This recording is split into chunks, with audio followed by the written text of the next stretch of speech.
மருத்துவர் ராமதாஸ் ஐயா அவர்கள் என்றைக்கு டெல்லி நாடாளுமன்றத்தின் முதல் பதவியை பெற்று மத்திய அமைச்சர் பதவியை கைப்பற்றினாரோ அன்றையிலிருந்து அவருடைய போராளி தன்மையும் இந்த மக்களுக்கான மண்ணுக்குமான தலைவன், அந்த இனத்திற்கான தலைவன் என்பது அடியோடு குழி தோண்டி புதைக்கப்பட்டு விட்டது. ஒரு ஆண்டுக்கு 20 லட்சம் கோடி turn over medical, paramedical and medicines இறக்குமதி ஏற்றுமதி, இதற்கான கமிஷன் மட்டுமே 20% சொல்றாங்க தான் 20% சொல்றாங்க. அப்பனா ஒரு ஆண்டுக்கு 20 லட்சம் கோடியை மருத்துவத்தை கையாளுற ஒரு துறைக்கு அமைச்சராக இருக்கிறவங்கக்கிட்ட அவர் போய் யார்கிட்டையும் லஞ்சம் கேட்க வேண்டியதே இல்லை, கமிஷன் கேட்க வேண்டியதே இல்லை. இந்த நாட்டில் இருக்கிற அத்தனை பெரிய கார்பரேட் நிறுவனங்களும் வெளிநாட்டில் உங்களுக்கு தலைவலியிலேருந்து ஜுரத்துலேருந்து வயிற்று போக்குலேருந்து மாத்திரை கொடுக்குறான் பாருங்க, அந்த நிறுவனங்களும் ஆட்டோமேட்டிக்காக உங்கள் வீடு தேடி வந்து அவன் அதுக்கான கமிஷனை கொடுக்க ரெடியாக இருக்கிறான். அப்படி அந்த பணம் என்றைக்கு வர ஆரம்பிச்சதோ அன்றையிலிருந்து அவர் இந்த வன்னிய மக்களுக்கான மத்தியில் 2%, மாநிலத்தில் 20% இடஒதுக்கீடு என்கிற கொள்கையை விட்டுட்டார். அதே மாதிரி வன்னியருக்கு செத்துப்போன 21 போராளிகளுடைய குடும்பத்துக்கு நான் சொன்ன அந்த அறக்கட்டளையில் பேரை வைங்கன்னு சொன்னேன். அதெல்லாம் வன்னியனாவது செத்துப்போன ஒன்றாவது அப்படின்னு சொல்லிட்டு தான் பொண்டாட்டி சரஸ்வதி அம்மா பேரில் பேரை வச்சுக்கிட்டார். சரஸ்வதி கலைக்கல்லூரி, சரஸ்வதி அறிவியல் கல்லூரி, சரஸ்வதி இன்ஜினியரிங் கல்லூரி, சரஸ்வதி ஐஏஎஸ் கல்லூரி, சரஸ்வதி இப்போ கூட்டணி வரதுக்காக சரஸ்வதி சட்டக்கல்லூரியில் மோடி கிட்ட ஏற்கனவே பேசி அனுமதி வாங்கிட்டார். இங்கே எடப்பாடி கிட்ட 8 வழிச்சாலை சேலம், தருமபுரி, கிருஷ்ணகிரி, திருவண்ணாமலை, வேலூர், காஞ்சிபுரம் எல்லாம் எங்கள் வன்னியர் பெல்ட்டு, எல்லாம் நாங்கள் தான். இங்கே என் மக்கள் தான் பாதிக்கப்படுறான். நான் ஏற்றுனாக்கா நீ ஒரு அடி கூட ரோடு போட முடியாது. அதுக்கு என்ன துட்டு? 10,000 கோடியா? அப்போ அதில் கமிஷன் எவ்வளோ வாங்குறேன்? 40,000. நான் 10,000 கோடியில் 40% எவ்வளோ? 4,000 கோடி. 4,000 கோடியில் எனக்கு என்ன தருவேன்? அதிமுக பாமக கூட்டணி என்பது முழுக்க முழுக்க தான் குடும்பத்திற்காகவும், தனது மகனுக்காகவும், தனது மகளுக்காகவும், தனது பேரனுக்காகவும், தனது அக்கால் மகனுக்காகவும் ஒரே குடும்பத்தில் இப்போ பாருங்கள், வேட்பாளர் பட்டியல் பாருங்கள். நீங்கள் இன்னும் சொல்லப்போனால் ஒரு முக்கியமான ஒரு அரசியல் தொடர்பாளர் ஃபோனில் வந்தார் என்கிட்ட. ஐயாட்ட சொல்லுங்கள், குண்டு போட்டு கொள்றான், லட்சக்கணக்கான மக்கள் சாவறான், குடிக்க தண்ணி இல்லை, ஒரு மருந்து இல்லை, ஹாஸ்பிட்டலில் குண்டு போட்டான், கோயிலில் குண்டு போட்டான், மருத்துவமனையில் குண்டு போட்டான், மக்கள் கூடுற இடத்துலாம் குண்டு போட்டான், பாதுகாக்கப்பட்ட ஜோனுன்னு சொல்லி அந்த இடத்துக்கு வர வச்சு குண்டு போட்டு கொள்றான். ஐயா நினைச்சாருன்னா கண்டிப்பாக அந்த போரை நிறுத்த முடியும் அப்படின்னு என்கிட்ட சொன்னாங்க. இந்த தொலைபேசி போய் கொடுக்க போனேன், தூக்கி அடித்து என் மந்திரி ஆளுக்கு உனக்கு பிடிக்கல நாயை வெளியே போனேன். விஜயகாந்த்னு ஒரு குடிகாரன் கட்பேட்டி இருக்கிறான், உங்ககிட்டயும் சொல்லியிருப்பாரு. ஒரு குடிகாரன், நான் விஜயகாந்த் நான் மதிக்கிறேன், நான் இங்கே சொல்கிறது அன்பார்லிமெண்ட் வார்டு நான் மன்னிக்கணும். விஜயகாந்த்னு ஒரு குடிகாரன் இருக்கிறான். அந்த குடிகாரன் அந்த வடதமிழ் நாட்டில் வந்து எங்கே பார்த்தாலும் கொடியாத்துறான். இந்த நாய்ங்க சொந்த ஜாதி மக்களை சொல்லுவார் அசிங்கமான வார்த்தையை சொல்லி, இந்த நாய்ங்க இந்த ஒரு மாதிரி கேவலமான வார்த்தை நான் சொல்ல விரும்பல, இந்த நாய்ங்க ஊர் ஊராக அவனுக்கு கொடியாத்துறான், கொடி கட்டுறான். நீ என்ன பண்ணுற வேலை? நீ தான் தளபதி, நீ தான் இந்த கட்சி, உன்னை நம்பி தான் நானே இருக்கிறேன். வடதமிழ்நாட்டில் எங்கேயும் விஜயகாந்த் கொடி ஒன்று கூட பறக்கூடாது. யார் எனக்கு கொடுத்த வேலை? அமைச்சராக இருந்த தலித் ஏழுமலை ஒரு ஆண்டு மத்திய சுகாதாரத்துறை அமைச்சர் 5,000 கோடி சம்பாரிச்சுக்கிட்டு என்கிட்டே சொல்லாமல் சுவிஸில் போய் போட்டாரு. எல்லா மெடிக்கல் கம்பெனிக்காரங்கிட்டையும் எல்லா மெடிக்கல் காலேஜுக்கிட்டையும் லஞ்சம் வாங்கிட்டாரு அப்ரூவுக்குன்னு சொன்னவர். இப்போ நான் திருப்பி மருத்துவர் எங்கள் ஐயாவை கேட்குறேன், எங்கள் அன்புமணியை கேட்குறேன். 11 ஆண்டு காலமாக 5 ஆண்டு காலம் அன்புமணி, 5 ஆண்டு காலம் NT சண்முகம், நீங்கள் தான் மத்திய சுகாதாரத்துறை அமைச்சர். இந்தியா முழுக்க 500க்கும் மேற்பட்ட மெடிக்கல் காலேஜ் இருக்குது. அப்போ ஒரு காலேஜுக்கு அனுமதிக்கு நீங்கள் எத்தனை ஆயிரம் கோடி வாங்கினீங்க? ஒரு காலேஜுக்கு 2 மருத்துவ சீட்டு, ஃப்ரீ சீட்டு. அப்போ அந்த ஃப்ரீ சீட்டை நீங்கள் தைலாபுரம் தோட்டத்தை வழியாக உங்கள் குடும்ப உறுப்பினர்கள் வழியாக ஒரு சீட்டு 20 லட்சம் 30 லட்சம் விற்றீங்க. அதில் எத்தனை கோடி சம்பாரிச்சிங்க? இருக்கிற நான் சொன்ன எல்லா மருந்து கம்பெனி ஆளுகிட்ட எத்தனை % கமிஷன் வாங்கினீங்க? அப்போ இந்த காசுலாம் எங்கே இருக்கு? இந்த காசை வச்சுக்கிட்டு தான் அந்த மாவீரன் குரு அவர்களை, அவங்க குடும்பம், அவங்க அம்மா, அவங்க புள்ள, அவங்க பொண்ணு, அவங்க மச்சான் 8 உறுப்பினர் தைலாபுரத்தில் போய் அப்போலோ ஹாஸ்பிட்டல் டாக்டர் சொல்கிறாங்க, ஐயா இதுமாரி ஒரு 50 லட்சத்துலேருந்து 60 லட்ச ரூபா இருந்தால் அந்த ஆப்ரேஷன் பண்ணி அண்ணனை காப்பாற்றிடலாம், அப்பாவை காப்பாற்றலான்னு 2 பிள்ளைகளும் காலில் வந்து கதறாங்க. அப்போ டாக்டர் ராமதாஸ் செய்கிறாரு, இந்த கதவை திறந்து காட்டி பின்னாடி அவர் தைலாபுரம் தோட்டத்தில் தென்னை மரம் இருக்குது, இந்த தென்னை மரத்தை காட்டி சொல்கிறாராம், நானே இந்த தென்னை மரம் இருக்குல்ல, இந்த தென்னை மரத்தில் இருக்கிற தேங்காயும் இளநியும் விற்று தான் நான் கஞ்சி குடிச்சிட்டு வரேன். என்கிட்ட எங்கே இருக்குது 60 லட்சம் 1 கோடி, நான் குருவை சிங்கப்பூருக்கு எடுத்து போகிறதுக்கு அப்படின்னு சொன்னார். இது பாருங்கள்.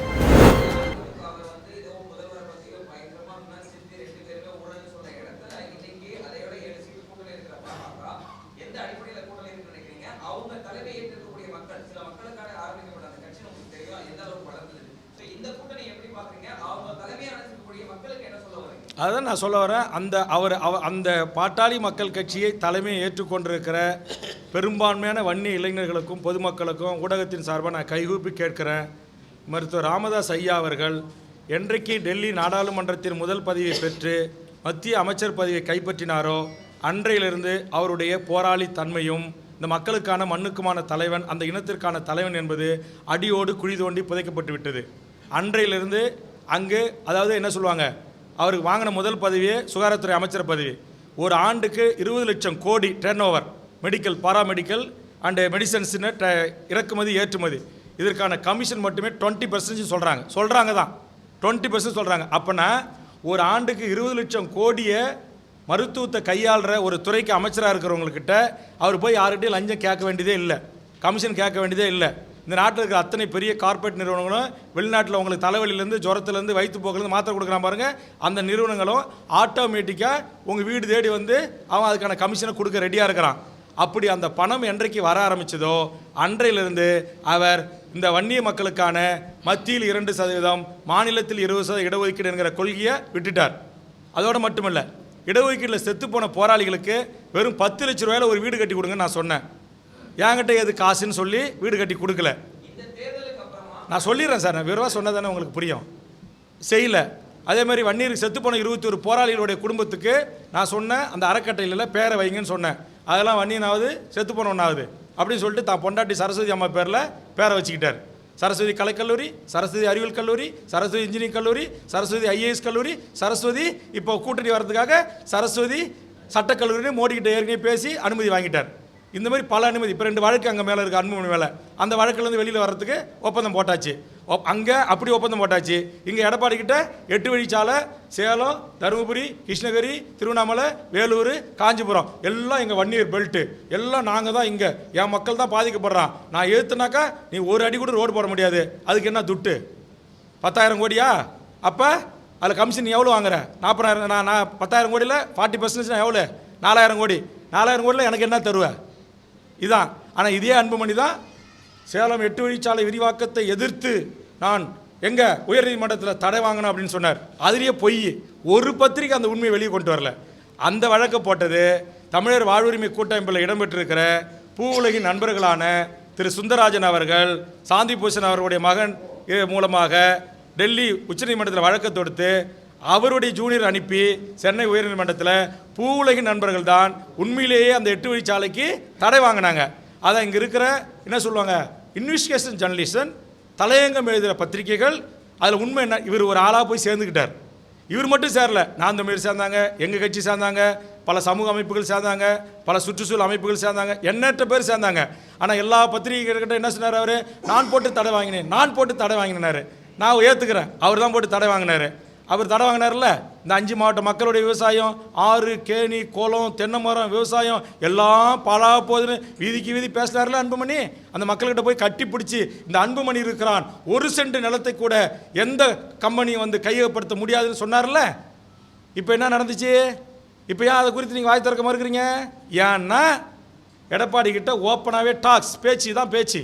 நீங்கள் பிடபிள்யூடியில், ஐவேசியில், பில்டிங்கில் எல்லா திட்டங்கள்லையும் தமிழ்நாட்டில் ஊழல் ஆட்சி தான். உங்களுக்கு எல்லாருக்கும் தெரியும். எல்லாத்துலேயும் குறைஞ்சபட்சம் 20% குறைஞ்ச எந்த கமிஷனும் கிடையாது. அதிகபட்சம் 40%, அதிகபட்சம் 50-50. உங்களுக்கு ஒன்று சொல்கிற பத்திரிகையாளர்கள் அடுத்தடுத்து எடுக்க போகிற ஆதாரங்கள் வச்சுருக்கேன். சிபிஐ அதிகாரிகிட்ட இப்போ ஜாயிண்ட் டைரக்டர் அனுமதி வாங்கிட்டேன். மத்திய அரசு வந்து 10,000 கோடி நிதி ஒதுக்கியிருக்காங்க ஏரி குளங்களை பராமரித்து பண்ணுற பணின்னு. அந்த ஏரி குளங்கள் பராமரித்து பண்ணுற அந்த 10,000 கோடியில் 75%, உதாரணத்துக்கு ஒரு தொலைக்காட்சி, நான் பேரை சொல்கிறேன் தப்பு இல்லை, புதிய தலைமுறை தொலைக்காட்சி, அவங்க போய் ஏரி ஆறு குளங்களை தூர் வர்றாங்க. அங்கே ஊரில் இருக்கிற என்ஜிஓக்களை வச்சுக்கிட்டு, சமூக செயல்பாட்டை வச்சுக்கிட்டு, அதை கூட போட்டோ எடுத்து கிளைம் பண்ணி தான் அரசாங்கம் எதுவும் செஞ்சுன்னு சொல்லிட்டு 10,000 கோடியில் 75% சுவக்கா பண்ணி வச்சுருக்கிறாங்க இந்த அதிமுக அரசு. இதை மக்கள் அதிகாரம், இதை வந்து மக்கள் பாதை, தமிழக வாழ்வுரிமை கட்சி, இன்னும் பல சின்ன சின்ன ஓட்டு அரசியல் விரும்பாத இயக்கங்கள் நாங்கள் கத்துறோம், கரடியாக கத்துறோம், கேள்வி கேட்க நாதி இல்லை சொல்லிடுறேன். அதனால் அதிமுக கூட்டணி என்பது, அதிமுக பாமக கூட்டணி என்பது முழுக்க முழுக்க தான் குடும்பத்திற்காகவும், தனது மகனுக்காகவும், தனது மகளுக்காகவும், தனது பேரனுக்காகவும், தனது அக்கால் மகனுக்காகவும், ஒரே குடும்பத்தில் இப்போ பாருங்கள், வேட்பாளர் பட்டியல் பாருங்கள், நீங்கள் எப்படி வரப்போகுதுன்னு பாருங்கள். பார்த்த பிறகு நான் சொல்கிறேன், அதுக்கு ஒரு தனியாக ப்ரெஸ் மீட் வைக்கிறேன். இதுதான் ராமதாஸ் மருத்துவர் ஐயா. அதனால தான் நான் சொல்கிறேன், மருத்துவர் ராமதாஸ் ஐயா உண்மையிலேயே போராளி தலைவராக இருந்தார். அதனால தான் அவரோட ஏற்றுக்கொண்டு 4 நூற்றாண்டு காலம் இருந்தேன். நான் கேள்வி கேட்க ஆரம்பித்தேன். ஈழ இனப்படுகொலையில் மத்திய அமைச்சர்லேருந்து வெளியே வரணும்னு சொன்னோம். நம்ம எம்எல்ஏக்கள் பதவியை ராஜினாமா பண்ணணும்னு சொன்னோம். ஒரு நெருக்கடி கொடுக்கணும்னு சொன்னேன். போய் சபாநாயகர்கிட்ட ராஜினாமா கொடுக்குறது போயிட்டு கலைஞர்கிட்ட கொடுத்துட்டு கதையை முடிச்சிட்டார். கலைஞர் மேலே பழிய போட்டார். கலைஞர்கிட்ட நான் கொடுத்தா அவர் சபாநாயகர்கிட்ட கொடுக்கலன்னு. ஆக எதுக்கு நான் சொல்ல வரேன்னா, இது எல்லாத்தையும் அங்கிருந்து என்னுடைய அரசியல் அனுபவம் 35 ஆண்டு காலம். நான் ரொம்ப சின்ன வயசுலேருந்து அரசியல் இருக்கிறேன். இப்போ ஒரு 8-7 வயசுன்னு வச்சிங்களா, ஸ்கூல் படிக்கிற வயசுலேருந்து ஏன்னா என்னுடைய உறவினர்கள் எல்லாம் அரசியலில் பெரிய ஆள். அதனால் அப்படியே பேப்பரை படித்து பத்திரிக்கை பார்த்து தெரிஞ்சுக்கிட்ட காரணத்தில் ரொம்ப உன்னிப்பாக கவனிப்பேன். அதனால் இவர் என்ன செஞ்சார், இன்றைக்கி நான் போய் சொன்னேன். இன்னும் சொல்லப்போனால் ஒரு முக்கியமான ஒரு அரசியல் தொடர்பாளர் ஃபோனில் வந்தார் என்கிட்ட. ஐயாட்ட சொல்லுங்கள், குண்டு போட்டு கொள்றான், லட்சக்கணக்கான மக்கள் சாவறான், குடிக்க தண்ணி இல்லை, ஒரு மருந்து இல்லை, ஹாஸ்பிட்டலில் குண்டு போட்டான், கோயிலில் குண்டு போட்டான், மருத்துவமனையில் குண்டு போட்டான், மக்கள் கூடுற இடத்துலாம் குண்டு போட்டான், பாதுகாக்கப்பட்ட ஜோனுன்னு சொல்லி அந்த இடத்துக்கு வர வச்சு குண்டு போட்டு கொள்றான். ஐயா நினச்சாருன்னா கண்டிப்பாக அந்த போரை நிறுத்த முடியும் அப்படின்னு என்கிட்ட சொன்னாங்க. அந்த தொலைபேசி போய் கொடுக்க போனேன். தூக்கி அடித்து என் மந்திரியாக இருக்குது, உனக்கு பிடிக்கலையே நாயை வெளியே போனார். அதனால் இதுமாரி நிறைய ரணங்கள், என்ன சொல்லுங்க, வலிகள், அதெல்லாம் சொன்னால் நான் கொஞ்சம் எமோஷனல் ஆகிடுவேன். நான் எமோஷனல் ஆனால் உடனே என் தொண்டர்கள் வருத்தப்படுறாங்க, எதுக்கு அண்ணன் கண் கலங்குறாரு அப்படின்னு. நான் உண்மையாக இருக்கிறேன், உண்மையை நேசிக்கிறேன். அதனால் என்ன பொய்மையை ஜீரணிக்க முடியல. அதனால்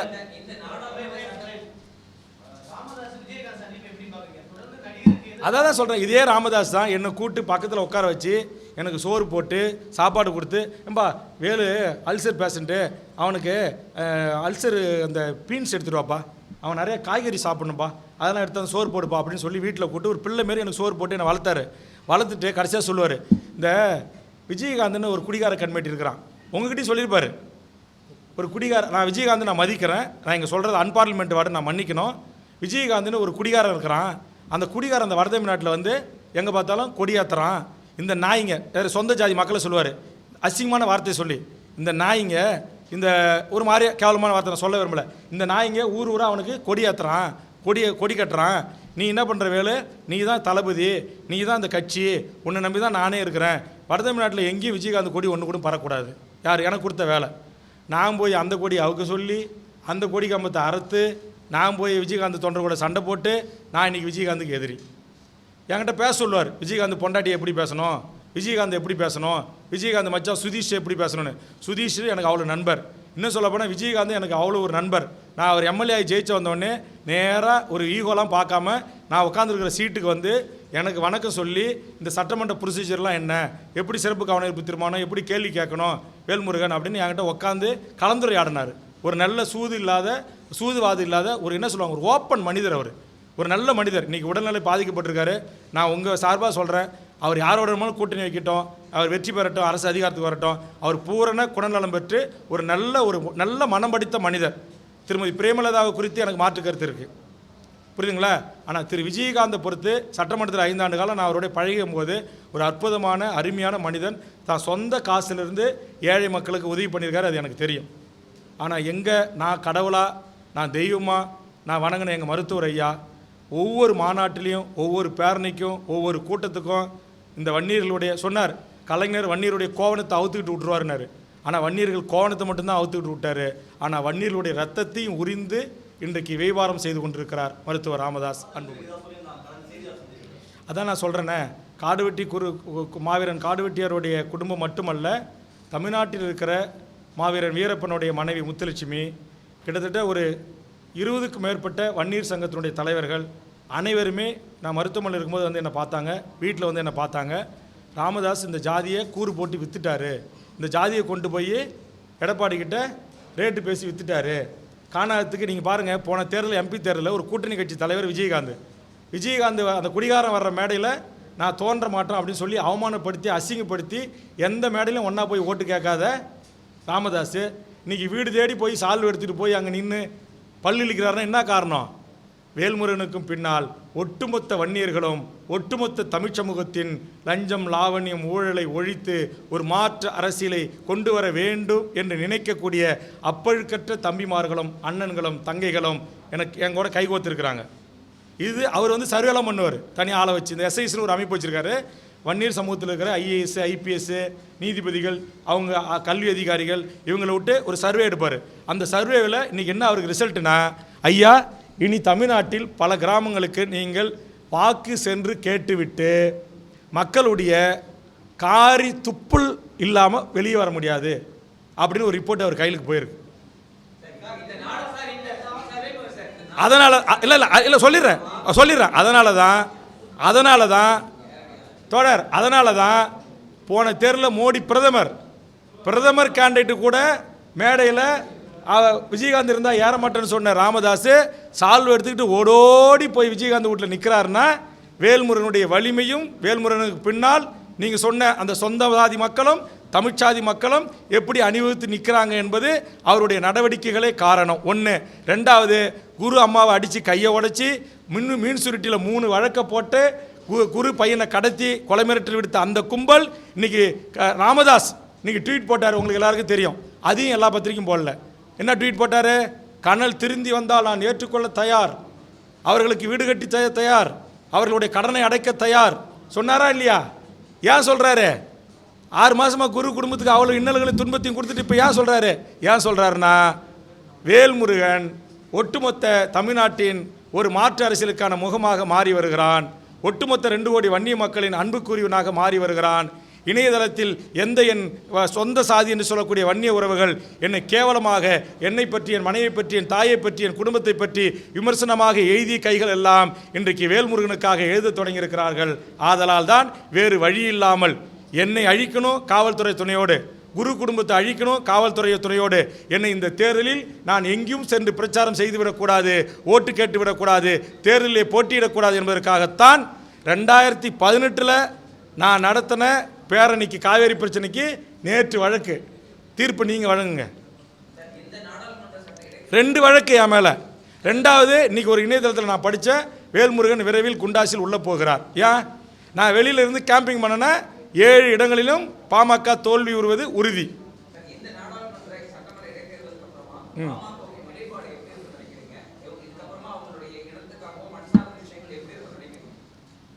சார், நான் தான் சொல்லிட்டேன், அவர் என்னைக்கு மத்திய அமைச்சராக தலித் தேர்தல் ஆனாரோ அவர் 5000 கோடி ரூபாயை பணத்தை சம்பாரிச்சிட்டு போய் சுவிஸ் வங்கியில் போட்டுட்டார் சொல்லி அவர் மேலே ஒரு அபாண்ட பழியோ அல்லது உண்மையோ அவர் மேலே போட்டு அவர் கட்சி அடிப்படை உறுப்பு நீக்கினாரோ, 1 ஆண்டு இண்டிபெண்ட் துணை அமைச்சராக, அதாவது மாநில துணை அமைச்சராக உங்களுக்கு தெரியும், இண்டிபெண்ட் அமைச்சராக இருந்த தலித் தேர்தல் மேலே 1 ஆண்டு மத்திய சுகாதாரத்துறை அமைச்சர் ஒரு 5000 கோடி சம்பாரிச்சிட்டு என்கிட்டே சொல்லாமல் சுவிஸில் போய் போட்டார், எல்லா மெடிக்கல் கம்பெனிக்காரங்கிட்டையும் எல்லா மெடிக்கல் காலேஜுக்கிட்டையும் லஞ்சம் வாங்கிட்டார் அப்ரூவுக்குன்னு சொன்னவர்.